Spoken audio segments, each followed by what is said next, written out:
Under the murky waters of Hoffler Creek in Portsmouth, Virginia, a new home is under construction. The new 0.2-acre dwelling will house hundreds of thousands of baby oysters as part of the mitigation efforts for the Craney Island Eastward expansion project.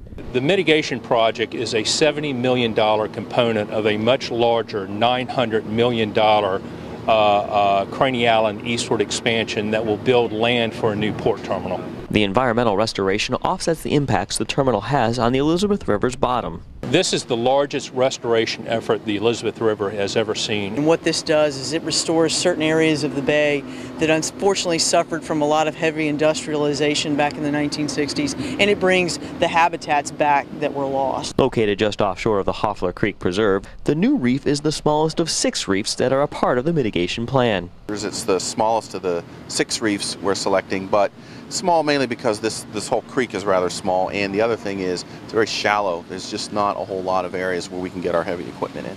According to Schulte, even though the reef is petite compared to the other projects, the impact of hundreds of thousands of spat on the reef will still be large. When they start to spawn and they release their larvae throughout the creek, these larvae will settle on any hard surface in here, accumulate more oysters, increase the environmental benefits. So by, say, 5 years post-construction, we should see a real difference in the oyster population and hopefully the water quality here. For Helen Coons, the Preserve's executive director, the oyster reef just offshore will fit perfectly with their mission. We are very interested in conservation, and water quality is very important to us.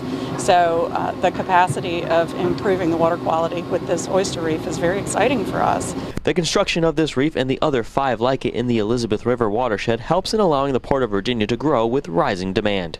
Basically, throughout the nation, cargo inflows are growing at on an average rate of about 6% a year. There's the opening of the Panama Canal, which is going to bring more cargo to the East Coast ports. Which means a huge economic impact for the nation. It'll create just over 54,000 permanent sustainable jobs within the Commonwealth, and it will generate over $16 billion in national economic development benefits. Along the banks of Hoffler Creek in Portsmouth, Virginia, Patrick Bloodgood.